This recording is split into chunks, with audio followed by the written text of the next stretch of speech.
ഇന്ന് നോമ്പിൻ്റെ 31-ാമത്തെ ദിനം. കാൽവറിയിലേക്കുള്ളതായ നമ്മുടെ യാത്രയുടെ 31-ാമത്തെ ചവിട്ടുപടിയും നാം ഇന്ന് ചവിട്ടിക്കഴിഞ്ഞു. നോമ്പ് ഇടവിടാതെ പ്രാർത്ഥിക്കുവാനായിട്ടുള്ള ഒരു കാലമാണ്. ജീവിതത്തിൽ പ്രാർത്ഥനകൾക്ക് ഒരു വലിയ സ്ഥാനം തന്നെയുണ്ട്.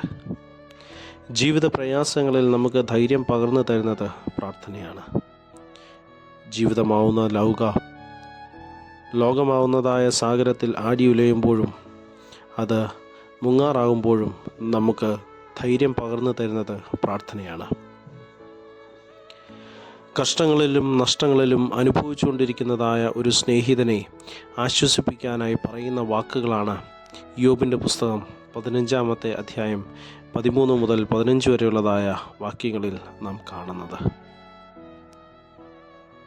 മഹാപ്രഭാവനായ ദൈവം മുൻപാകെ താൻ എളിയവനും വെറും പൊടിയും ഒരു ശ്വാസവും മാത്രമാണെന്നും ദൈവമറിയാതെ തൻ്റെ ജീവിതത്തിൽ യാതൊന്നും സംഭവിക്കുകയില്ലെന്നും വളരെ വിനയാന്യതനായി യോബ് പ്രസ്താവിക്കുകയാണ്.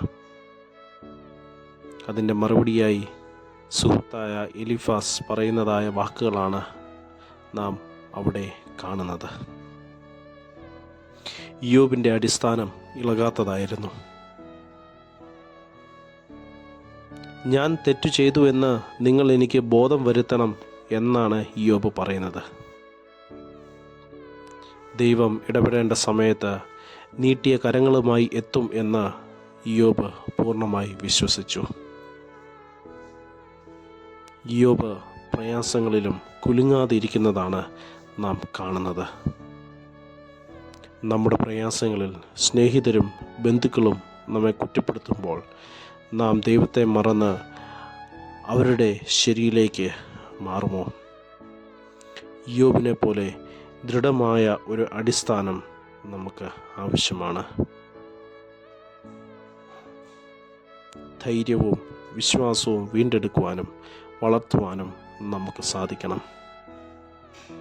നോയമ്പിൻ്റെ ഈ കാലങ്ങളിൽ നമുക്ക് ദൈവത്തോട് ചേർന്ന് ഊർജം ശേഖരിക്കാം. ഈ നോമ്പുകാലം പ്രാർത്ഥനയിലൂടെ രൂപാന്തരത്തിലെത്തുന്നതായ സമയമായി തീരട്ടെ. അതിൻ്റെ ദൈവം നമ്മെ സഹായിക്കട്ടെ.